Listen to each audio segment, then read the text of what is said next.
Hi, everybody. Welcome to the Kimberly Cloud Show. I'm your host, Kimberly Cloud. Today, I have a very, very special guest here for the show today. Can you go ahead and announce to the world who you are and where you're calling from? Hi, I'm John Milor. I'm an author and former chief of cybersecurity, or former chief of U.S. Western Air Defense Sector here in California, uh, in the military. I know. Uh, yeah, thank Yeah. you. And I lived part of my childhood in Arkansas growing up, but I also lived on a farm in Madera and then in the inner city of Fresno and in part Arkansas. And now I am. Here, retired military now, but still working and still writing. And the experiences I've had in my life have led to me writing all different kinds of books. I'm a multi-genre author. That's pretty creative. That's more imagination. Albert Einstein said imagination is greater than knowledge. So, yeah. Yeah, Can you tell me about your past leading up into your present? Exactly how you said it when we were off camera. yeah. I'll explain what led to Christian ufology.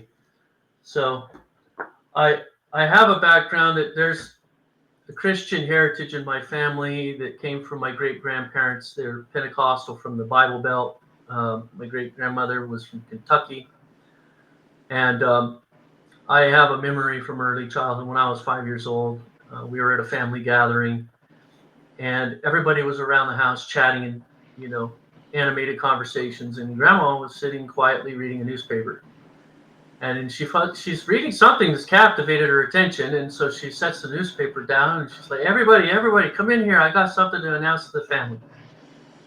And so it was like the E.F. Hutton moment. Everybody is quiet because Grandma started reading an article in the newspaper about a wild goose chase between some UFOs and a police officer. Uh, so this police officer were chasing these UFOs all around Madera County, and this happened in 1975. So if you recall the movie Close Encounters of the Third Kind, that came out in 1976. The opening scene of that movie is police cars running around trying to catch these UFOs, and that's how the movie starts. Well, she read in the newspaper the year before that a scene that sounded exactly like that. And at 5 years old, I remember looking around and seeing all these expressions on people's faces, like, "Why is Grandma reading this?" So, to get context, my great grandmother and my grandfather, he was a minister. They traveled the United States as a ministry team, did the great tent revivals, Holy Ghost revivals, and stuff. They talked about signs and wonders. My grandma had witnessed and experienced angels. She was healed from a stroke miraculously. So she always had these stories about supernatural things, but they were always in the context of her faith. This was completely different. This was out in the left field somewhere, and everybody in the living room was like, "Why is Grandma reading this story? It's not connecting, makes metaphors." And I just remember the expressions on everyone's face. And Grandma finished reading these articles. She set the newspaper down and she said, "When I was a little girl, I saw a UFO." She just straight up laid it out. Then she started to elaborate. This was dating back to like 1910 or something like that, when she was a kid living in the plains of Kentucky. Her and her sister, they'd never even seen a car before. They lived out in the middle of nowhere. They had a wagon. They lived on a farm. And her and her sister were walking home on the plains, and they saw this cylindrical UFO fly by right in front of them, maybe 30 feet above the ground, just like right there. It was so close that they saw the bubble on the top. The dude inside was humanoid, turned his head and looked at him. It was like, I don't think he waved, but but she did say he turned and looked at him as he flew by. And you're like, "What's that?" So they'd never even seen a car before, and here went this cylindrical, highly polished thing that they'd never seen. They couldn't possibly imagine it. They ran home. They told their mother. She told them, "Don't ever tell anybody this story ever again." And so, well, they did what they were told for what 60 years or so. Grandma kept it to herself, and I figured the story is You're kind of going out a little bit, Mr. Mahler.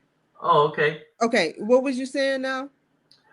So my great grandmother's sister died a while after that. So Sorry to hear that. yeah. So all these years she kept the story to herself, and then now she read it in the newspaper, and she said, "You know what? Those things are real. I don't care what people think. Those things are real." And that made a big impression on me. And from that point on, 5 years old, I got really into like wanting to understand mysterious things, things of paranormal type nature, which, now we have all these words to describe it. Some of it gets into the occult or New Age or whatever. But I was very interested in it. Something about it spoke to me like, I need to understand this. Because my great grandmother, she never saw the need to connect the dots between her faith and the Bible and what she saw. And probably in her mind, it's just very vague or very basic, was like, that's just part of God's creation. It's bigger than what most people think. You know, I asked you, I don't want to make it about me, but I want you to explain exactly how you did before. But 2 months ago, I saw some type of white circular dot, but it was shreds of white light. And it were orbiting, and then it just disappeared all of a sudden. What does that mean to you as a spacecraft, or however you said it before? Okay, so I do believe that the event that happened in Roswell was an actual event, a downed UFO. Um, I know more about that now, about exactly how it happened. It didn't just crash because of a malfunction. We brought it down because we were using some technology to do it, most likely. But regardless of how that happened, we took that technology, we reverse engineered it. A lot of our computer technology we have today came from that. And we've been working on reverse engineering the technology, just like they show in the movie Independence Day, and other shows of that nature. I think the stuff that we have now is nearly indistinguishable, at least from observing it, as from their stuff. You can't tell whose is whose. There may be some differences, like their stuff is probably just way more advanced, period, if you were to get into the nuts and bolts of the technology. We've seen aircraft and things like that they could travel 6 times faster than a nuclear submarine, that we've tracked them on sonar. The Navy's actually released this information. They come out of the ocean and blast into outer space at supersonic speeds that would kill anybody. They defy gravity. They don't follow aerodynamics. They have a propulsion that doesn't generate heat. They can do impossible maneuvers, 90-degree turns at thousands of miles an hour. So is this technology ours? Some of it could be. But Do I you, think that do, it's Do a you think both. we reverse, like, you remember Bob Lazar, how he said that what was in the machine was magical? Do you think we reversed technology now with that magical core system that Bob Lazar was first working on, was the second person to work on? I think we might have, except we may not understand it fully or have mastered it. Their technology actually integrates with your consciousness, and it is so advanced, it's well beyond our ability to completely understand it. So we probably are like little kids playing with guns, because it does stuff that is beyond our understanding, and we're not ready for it. My personal opinion. However, we probably use things of a lower caliber more regularly. But whose hands is it in? I think that they're like more or less international conglomerates and not necessarily aligned with any one particular government. So that part is more difficult to explain, and it's a little messy. But the whole idea of the fact that there are things from somewhere else, that there is intelligence out there, what fascinated me at a young age is, trying to understand that. And then I had something happen to me at 21 years old, where as a kid, if you'd asked me if I was a Christian, I would have said, yeah, I believe in God, he's love. I had this dream when I was 12 that I was taken to heaven and I experienced God's love.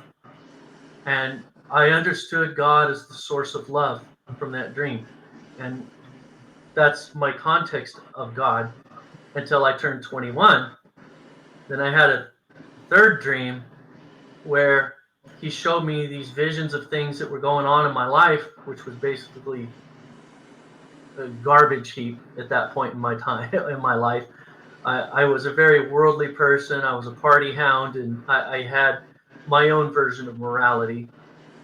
And that was basically put in my face in a way that was like undeniable. I'd been to church many times. I had done altar calls and things like that, but I had never been confronted with a reality so profound as that dream. And there was a presence with me in that dream the whole time, and I couldn't see him. He made himself invisible and showing me these different things. When I woke up, I'm sitting there in my bed and I'm recalling the dream. And I remember I finally got to the part that I became aware that there was a presence with me the whole time. I'm like, oh yeah, I remember that. Who was that invisible person? And I'm just talking to myself in my bed. I wasn't expecting an answer, but I heard the name Jesus spoke in my ear. And with that name came that love that I felt when I was a little kid. So he was connecting it to me full circle. Like, by the way, this person that you call God is Jesus. And I didn't even see that before. I didn't understand the Trinity, or, I never read the Bible, and, you know, but I understood him just when he said his name. It's like an understanding of who he is downloaded into me instantly. And I changed that day. I mean, it was so radical. There were things I was addicted to that I just was able to let go without even a second thought.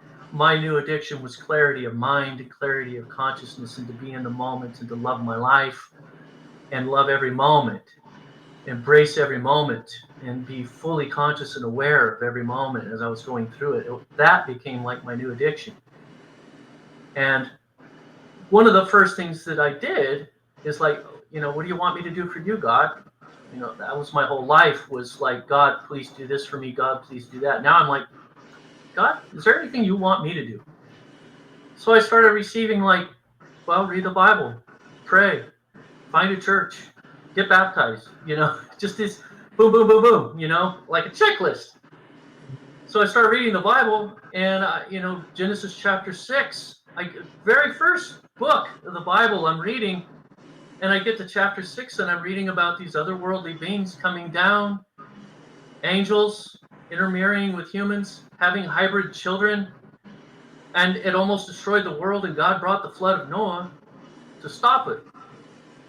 And I'm like, wait a second. I remember hearing about the flood of Noah when I was a kid, but I never really put much thought into, like, where did these giants come from? David and Goliath, I remember that story. My grandmother read me that story. But where did the giant come from with 6 fingers, 6 toes? And I'm like, I didn't think angels were biological.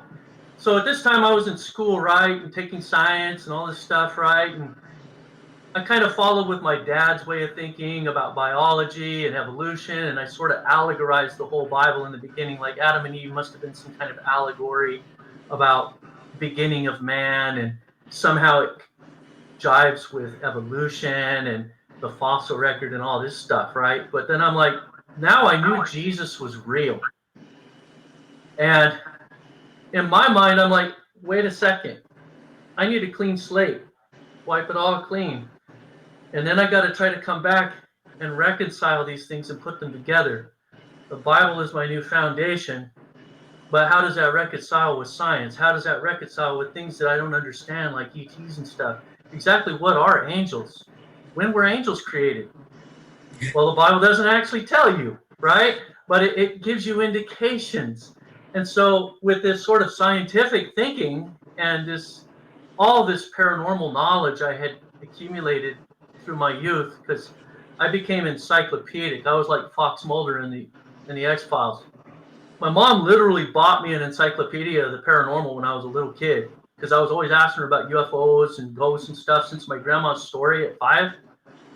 And I had memorized all of this paranormal stuff. I could talk to you about like psychometry, the ability to touch things and get information from them, and astral projection and channeling and At the age of hypnosis. 6? Like at 10 years old, I could be just talking to any person like I knew all of this stuff, right? Because I had an encyclopedia in my head. I would read these books and literally memorize the content without trying, because I was just so interested in it. And that took me down this rabbit hole of all this paranormal stuff. And it got to where reading about it wasn't enough. I did ghost hunting. I experimented with astral projection. I experimented with channeling and scrying and looking into mirror gazing in dark places. And I got my house severely haunted. Tell me about that. Messing with Ouija boards and stuff like that. And it's kind of like I opened up all these portals, right? Things were coming in and out, but it was quiet. It was on the down low. Stuff was just sort of there, creeping around, doing little things here and there. And you would feel presence in our house, but it was for the most part just kind of being quiet.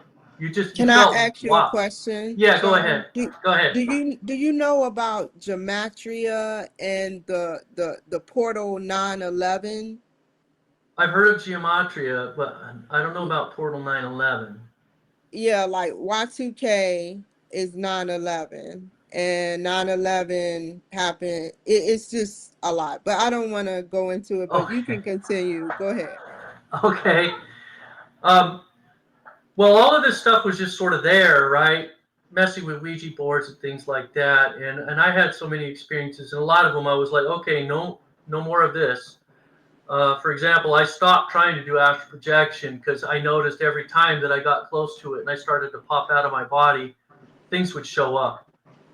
And I didn't want to encounter anything out of my body because I knew enough about the Bible. Like, well, then you're like, maybe that's sort of getting into divination and consulting with familiar spirits. And I don't want to do that. I don't want to talk to things that are out there, right?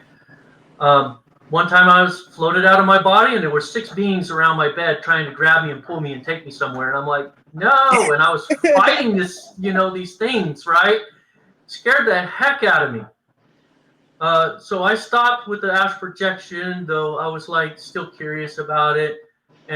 But when I got saved, when I woke up from that dream and I dedicated my life to Jesus and everything, I had a really close friend of mine that was really very psychic. I mean, I was in a conversation with this friend on the phone and sitting in my chair in my bedroom upstairs, and my friend said, somebody's listening to us. I'm not going to keep talking. And I said, well, I know what it sounds like when somebody picks the phone up on the other end of the line. And she's like, I don't know, but I know somebody's listening to us. Well, what happened is a friend of mine snuck upstairs and had snuck into the bedroom, and he was eavesdropping on the conversation behind me. She knew it on the phone. And so this friend of mine, I was still a friend with this person, right? And it turned out that as I talked to this person about Jesus after I got saved, this person would become kind of angry, and the phone would get staticky and start clicking and clicking, making these weird clicking noises, and then hang up by itself. I would hit redial to call my friend back, and it would go 666 on the display. So there was something demonic going on, right? And I had all kinds of this kind of stuff happening after I got saved. Yes. That's a portal, yeah. Oh, my house was Swiss cheese. and this friend actually saw a spirit come to my house, and I actually did an exorcism and I had to cast this thing out. Did several exorcisms, so that's something that's like you have to be there. It's hard to explain. going through an exorcism, doing an exorcism on a person, but you can also do an exorcism on a home and cast like everything out. And I had to do that over my house more than once. This house, I guess because of years of doing that, it had a tendency to pull things back. Even, I had the church come pray over the house twice. So I had these things going on, and I think it might have something to do with me and this other person. Maybe a certain gifting or something. Like if a person has the ability, doing an exorcism is a spiritual gift. And I did more than one of them. So if you have that ability, you may also have, as a side effect, draw things to you.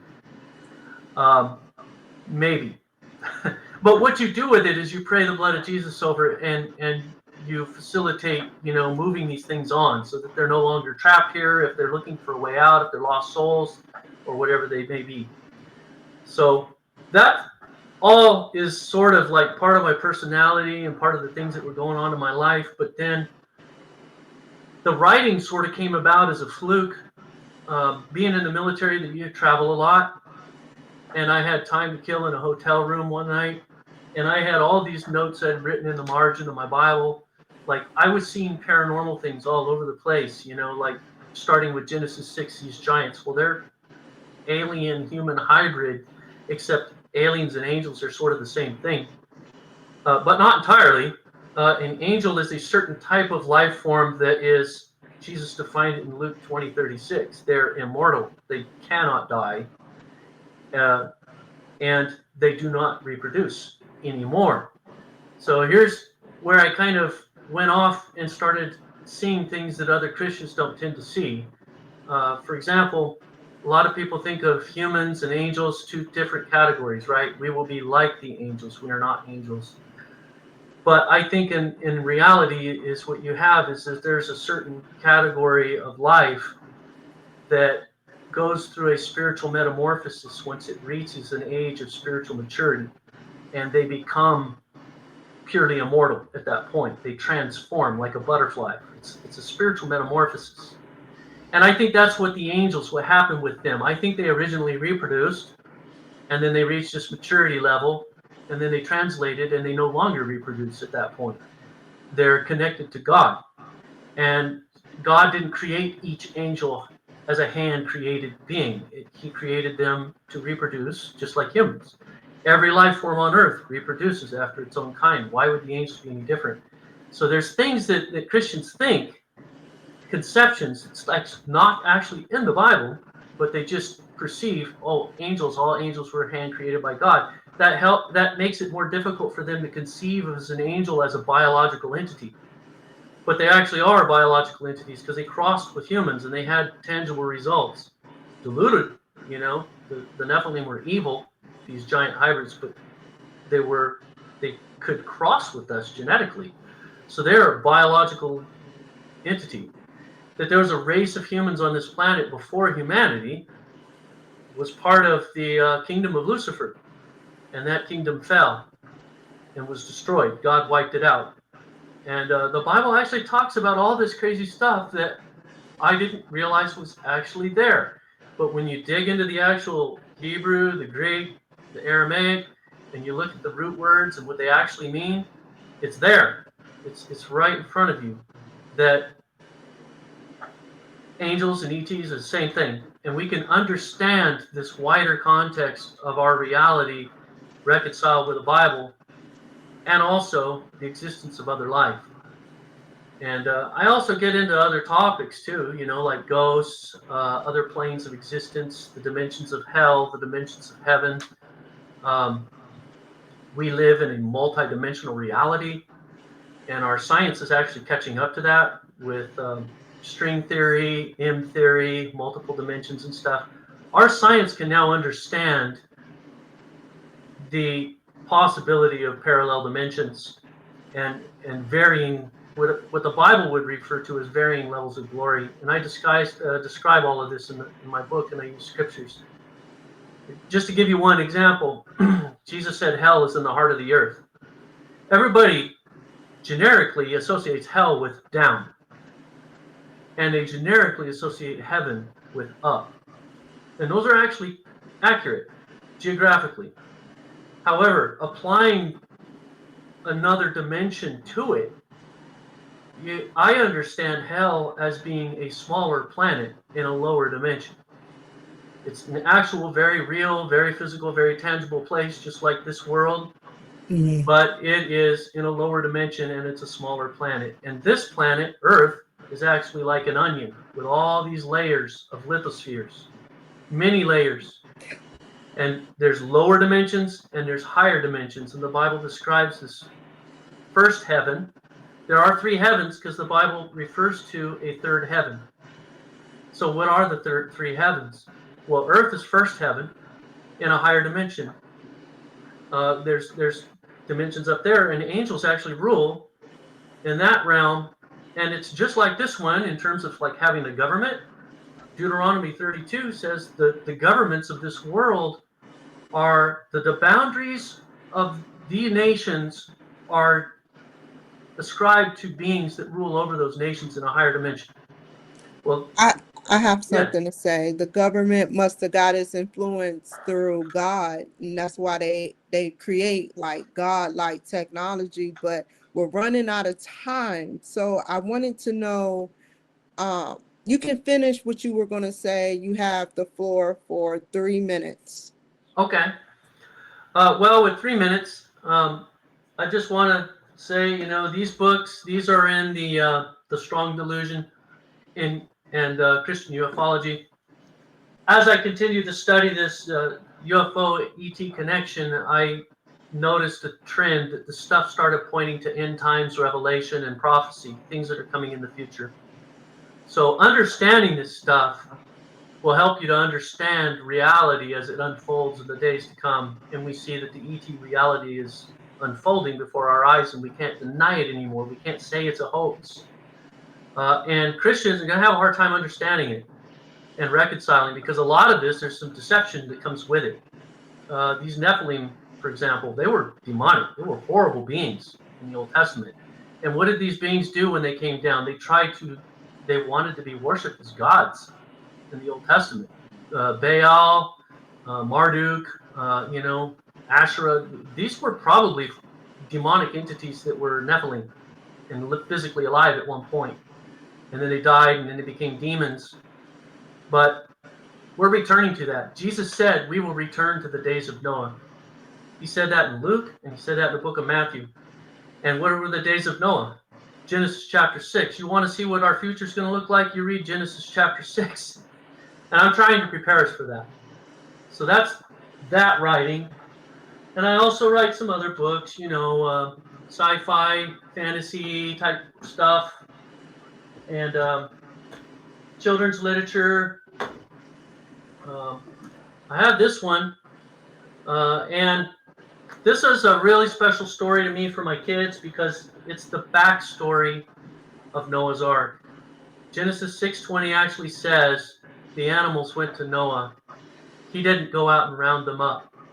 And I'm like, well, wow, that's a huge story. Why hasn't a movie been made on this? God called the animals to report to Noah. And it literally says that in Genesis 6:20 that the animals went to Noah in orderly fashion, predator and prey, setting aside their differences and peacefully going to him during the most violent time in Earth's history. So that is an awesome kid's story, in my opinion, and it's one of the other books that I've written. So please visit my website, everybody, and for anybody that wants a book to read for free, I will email you a copy, any of my books for free. If you just email me, my email address is on my website, and I'll send you a free copy. I do hope that in return you would at least give me an Amazon review, but I will totally give you any book away for anybody who's willing to give me an Amazon review. Just email me, and that's my final pitch for anybody who's interested in anything I had to say. This was so much wonderful information. Thank you so much, John. Did you give out your email? Because what is your email again, and what is whatever information, how to find you and how to reach you? Okay.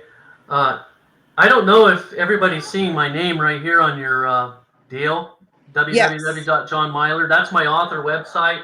I Okay. also have other websites, christianufology.net. That's kind of easy to remember. aliensinthebible.com, aliensandtheantichrist.com, thestrongdelusion.net. Those are all my websites that they go to this author page. And my email address is jmyler@yahoo.com. My email address is on my author website. So if you go to one of my websites, you could just type my name in Google. You usually see me in there. And it would go to my author website. You could email me, and I'll be more than willing to answer any questions. I always personally answer all of my emails because I don't get flooded by email to the extent that I can't answer every email that's ever been sent to me. So I do look forward to any interaction anybody wants to send my way. Well, thank you, John. Stay on the line. Thank you guys for joining my show today. Y'all take care, be safe, and I will see you guys another time. Bye. Never waste my time.